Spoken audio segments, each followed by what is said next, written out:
What's going on, everyone? Welcome back to Movie Emporium's TV review of Severance Season 1, Episode 8, What's for Dinner. This episode is once again directed by Ben Stiller. Now, before we begin, if you like this channel, awesome. Hit the subscribe button to join Movie Emporium. Hit that notification bell at the top to find what's coming next. If you like this video, awesome. Hit that like button as well as commenting below on any video that you watch, including this one. Okay. I keep on saying that this series is the best in the market right now. This episode was weird. It was intense. It was what we expect out of a penultimate episode, or at least I expect out of a penultimate episode, which is just to be great, to be really honest, which is to take all the pieces that have been building up to where the season finale is going to get and just kind of throw it into overdrive. And that's what we got in this episode. It is a absolutely fantastic, fascinating, weird, dramatic, heart-inducing, cliffhangery type of episode. And I cannot not say enough about how good this show and its writing staff and its directing and its acting and everything about it, how just well it works and how well it takes you by the throat or takes you by the collars and just pulls you in. And it's an amazing episode.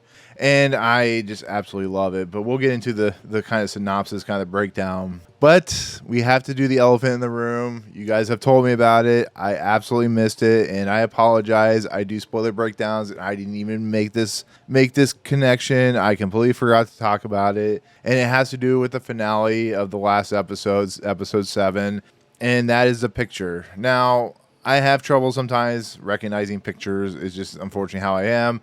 The Egan picture that we saw in this episode could be somebody that is well known that I just may have missed. So I know these things happen. Yes, I made a mistake. I apologize. It was Miss Casey, who is, of course, the wellness individual, the wellness director, or whatever you want to call her. It brings open a lot of questions about Lumen, a lot of questions about what exactly their process is. What was this thing to have Mark come into Lumen? Like, what exactly is going on there? It isn't talked about in this episode outside of the fact that Mark goes to wellness and we learn that she's being fired and being replaced. But the whole idea of what exactly happened, I'm hoping gets either put into the season finale. We learn a lot when, of course, we see what happens at the end of this episode, or it's going to be something, who knows what it's going to be, but it's going to be very interesting to think about. And I made a mistake. So there you go. It's a very big moment. It's probably one of the biggest moments of the season. It shows that that I missed something, and it happens unfortunately when you review stuff. You're putting in so much information. I take a whole bunch of notes, and it was something I didn't pay attention to. So therefore, I missed it, and it kind of a little bit soured the review of that episode. So with that said, it's a very integral part to this series. It proves that there's something more sinister going on, and as we see from this episode, there is a cult-like status going on with Lumen. What that cult-like status is, I don't know. Or not really known. We just know it involves Egan. It really feels a lot like I want to say Scientology type of place where they are very hidden. They do things that that we have learned that are very unscrupulous, and it's a world that is just very secretive and doesn't want to get the things that they are doing out into the open. So therefore, that's why Severance has been created, because they are doing things that are either, like people have said in the comments, focusing on people's minds, focusing on the logic of human existence, but there is something going on that is testing people's, I want to say, souls a little bit, their ideologies a little bit. It's a very strange world, but it is a very fascinating world. This is a world that's very scary and horrifying and just absolutely devastating to watch. And it's just when you watch like the opening of this episode, we have Irving, who we've never seen his outside life. We now see that he has a dog. He lives by himself. He is very much a very alone person. That's why the whole idea of the character of Britt and the idea of Christopher Walken's character was so important at this point, because it was somebody to give life to Irving's character. And there's something about Lumen and what they're doing that is not allowing that to happen. So I found that really fascinating, because he goes home, he lives in a very simplified world and very simplified place, but he has one interesting idea about him that I found very fascinating. It's the idea of painting.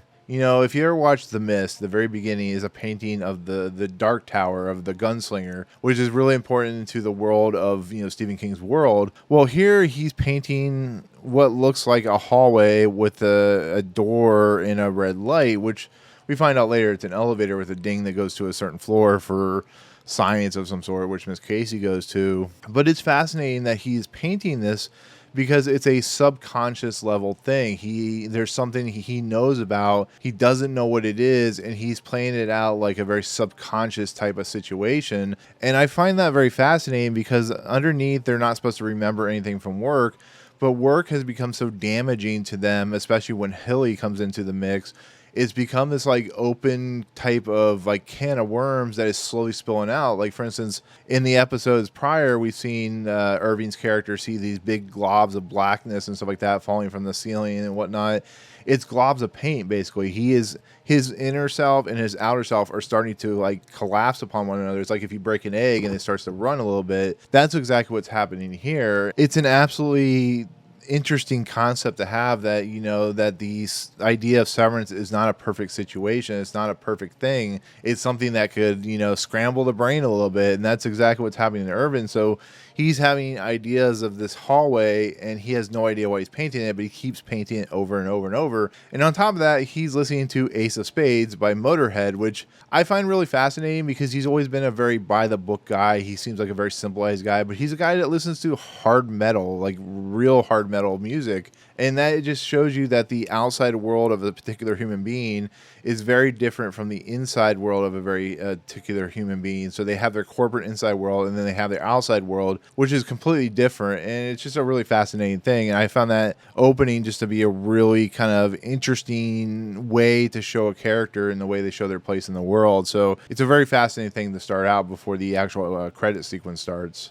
But this episode, in a nutshell, really focuses on the plan, which we know the plan is going to be to disconnect, or at least it's insinuated in the last episode, is going to be disconnect individuals from the Severance server so that they can tell people out in the open what exactly is going on. And a lot of this is just focusing on that. It's like, we're going to get to the end of the day, we're going to, get to our plan, and Dylan decides he's going to be the one that stays, which I find, interesting. I think he's the one that has seen the outside, so he wants to let the other people see the outside. It's something that's come to the conclusion, the idea, and even Helly says something to him, and he's like about staying. If he's sure she doesn't want to stay and he wants to go, and he's like, no, I need to do this, and it just becomes this whole big thing, and it plays out as the episode moves along, and it all has to do with everything that's happened in the past episodes with Irving and Burr and Mark, and the whole idea of the break room and how he's kind of become disenchanted with the whole thing. And then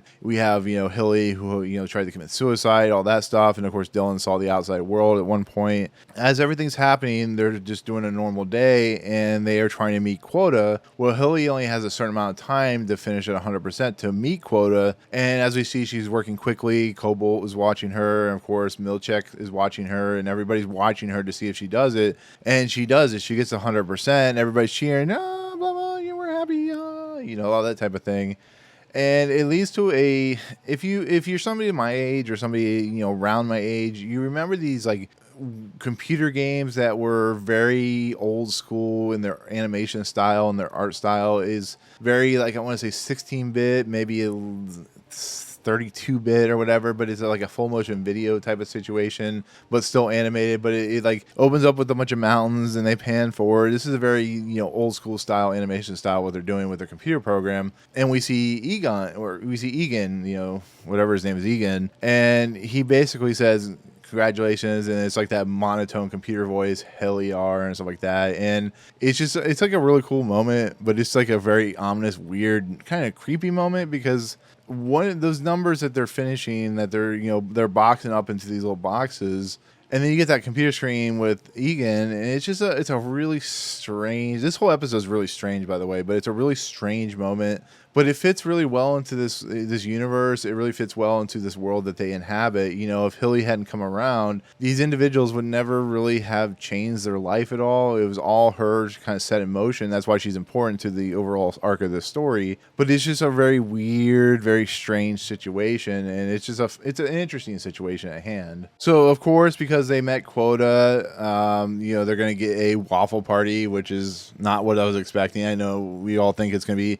a big party party because they bring out eggs and stuff like that earlier on. But then this leads to Mark and Kobo basically having like the longest laugh ever that becomes kind of quite uncomfortable. And it's all about how she's just relieved and everybody's relieved that they make quota. You know, they're going to have a waffle party, is, like I said, very weird, whatever that is, a waffle party. I think it's going to be like the egg party or whatever. And he says he wants Dylan to have the waffle party. And she's like, are you sure? And he's like, yeah, he's the one that's been working the hardest. It's all a ploy to have Dylan do what he needs to do at the end of this episode, but they agree to it. And in the process of everything, Kobo has told Milchek that she wants him to go to a wellness, kind of quarterly update, which, Milchek is very off put by this. He doesn't understand why she'd want this. It's a way for Kobo to see if Mark will recognize his wife or kind of have some inkling about his wife. And there's a whole big thing going on with his wife and stuff like that. And it's just a lot of that stuff is it's really intriguing in its own right, but it leads to, Mark going back to MDR, and of course they are, celebrating. And then of course Mark tells Dylan that he's going to have the waffle party, which of course leads Milchek into the room with what he has as a pre-party egg party. And it's exactly what you think. It's deviled eggs and some punch and some weird ass music, and they all have fun and enjoyment. Milchek's taking pictures, but they're all planning everything around. Of course, Dylan gets some kind of prize, but we don't see what it is until the very end. But it's some kind of prize that he doesn't want to show everybody, but he ends up showing because Milchek actually says he should. And of course, it leads all to Mark going to visit the wellness person, Miss Casey. Now, like I said earlier, this whole idea of Miss Casey and everything that's been involved with her, it leads to a very different, weird, kind of interesting opening of a scenario where Mark and Casey have been severanced, and so therefore they have no recollection of each other.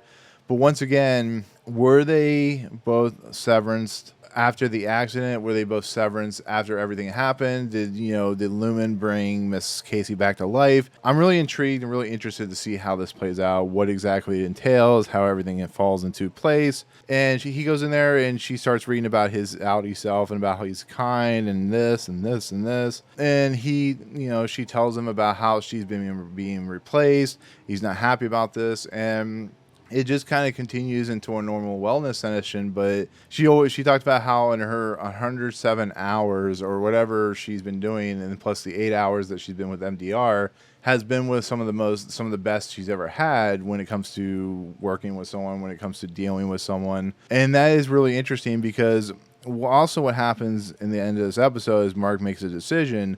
So it remains to be seen. It remains to question how effective Severance is truly becoming, and the ideas of the brain and mind and so on and so forth. So the idea of, the fact that she is happy to be with them, so that means there's something in her mind that is slowly switching to the point that maybe she knows Mark a little bit, that her happiness and her kind of the way the emotions work, I guess you could say, it really affects her when she doesn't know it's her husband right there and then. So I find that really, really fascinating. I know people have a lot of interesting concepts and ideas what they want behind this whole thing, but what's really interesting is she's been, like I said, 107 hours, and then Milchek can watch people on computer screens. And what makes it so fascinating is he actually says he thinks the fact that they don't know each other, they don't know each other or have not connected with one another, means the severance pill thing or whatever is working. And Kobo decides that she still needs to go to the testing room, which I thought was the break room for a second, but I don't think that's what it is. I think the testing room is a much more disturbing situation than the break room is. So of course Miss Casey is led to a door. Milchek opens the door and she walks down the hallway. Well, the hallway is the painting of Irving's paintings, which is a long dark hallway, which I find fascinating that everything is white in this building until you get to the very dark and uncomfortable places that basically are long black hallways with sterile doors and just kind of darkness. And that's what happens. She's led into this room. She tries to talk to Milchek, talk to him about this.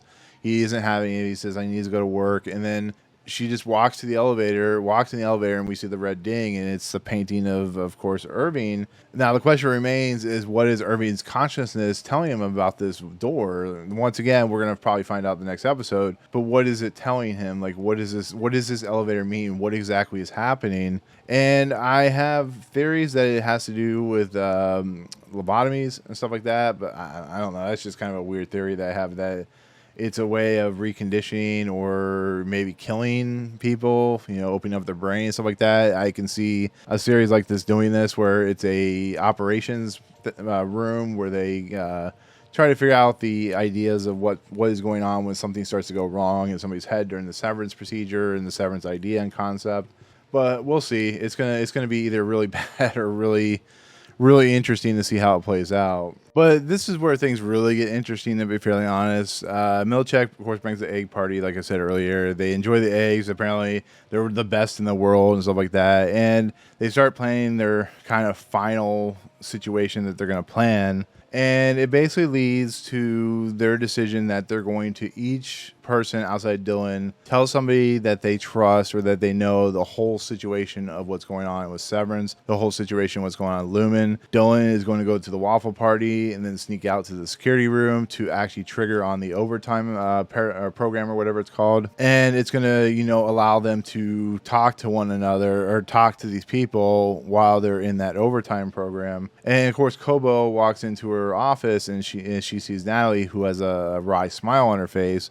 And she is going to be, Cobell has been separated from the company. She's been fired. Now, of course, Cobell is not taking that very well. She tries to talk to the board members, and they aren't having any of it, and she's fired. She has a really interesting way of showing it as she's let out of the building by Milchek and all that good stuff, because Milchek stops the party early. He's like, I have a emergency I have to attend to. And that is interesting because Cobell has always been a very sadistic human being, I guess you could say. She's been very evil in a lot of ways, been very coy and very just kind of disturbed, I guess you could say. And then she's been fired. What that means, the simple fact that she hid the whole Helly possible suicide, the fact that she's hidden stuff from the board is a huge reason. But it leads her to a car where she's like freaking out, and then she freaks out on her house and she like tears down things. And in this kind of this shrine that she has, there is a tube for I think it was Charlotte Kobo, who said 1944, which I don't know if that's her or her mother, but is a tube of some sort, which means somebody was in the hospital, and this is a breathing apparatus. So what exactly is this whole idea of her? It almost feels like that she is either related to Egan in some way, or her mother died and she became part of Egan with Lumen because of the whole situation. But you know what? That actually brings up a theory now that I'm thinking about it.